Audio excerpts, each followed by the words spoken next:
माननीय मुख्यमंत्री श्रीजुक्त नवीन पट्टनायक मो उपर आस्था प्रकट करी ओडिशा खदी और ग्रामोद्योग बोर्ड परी सर्वपुरातन संस्थार सभापति भाव दुई थर मनोनीत कर निकट अत्यंत कृतज्ञ। बोर्डर समस्त सदस्य मानक अकुंठ सहयोग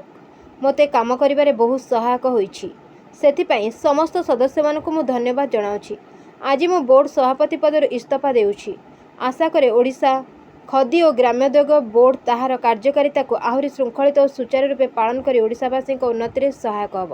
अधिकरू अधिक बेरोजगार युवक मानक स्वावलंबी कराइबा सहित महात्मा गांधी चेतना आदर्श और दर्शन को परिव्याप्त कराइबा पई चेष्टित होब। सर्वपुरातन एही बोर्ड को नुआ सरकार विशेष गुरुत्व देवे बोली मु आशा प्रकट करूछि। वंदे उत्कल जननी। सहयोग कामना करी समाज पर आपंकर सहयोग सरकार को आप चेतई देवे जो सरकार ना कहीं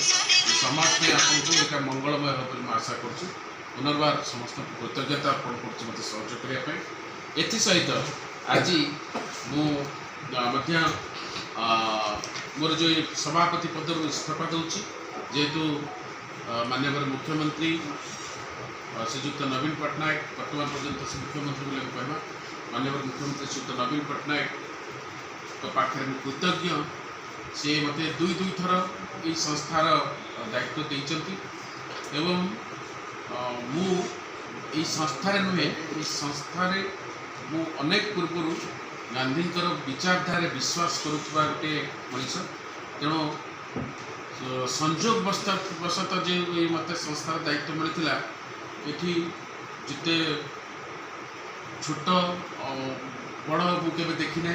मत गांधी काम करने जो आनंद लगी से नवीन पट्टनायक पाखे कृतज्ञ मत से दायित्व देते आज खदी बोर्डर समस्त स्टाफ पाखे बहुत कृतज्ञ समस्ते मत मो ठार बयस बड़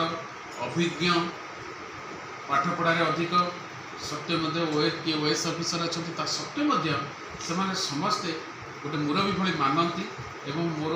तांको मो सजेसन ग्रहण करे एवं मोर कथा को सी शुणती से अनेक काम सफलतार सहित ये आम खदी बोर्डर समस्त अधिकारी स्टाफ सी आमर अटेंडेंट ठू पीएन ठार आरंभ करके ऑफिसर पर्यंत समस्त पाखे मु कृतज्ञ एवं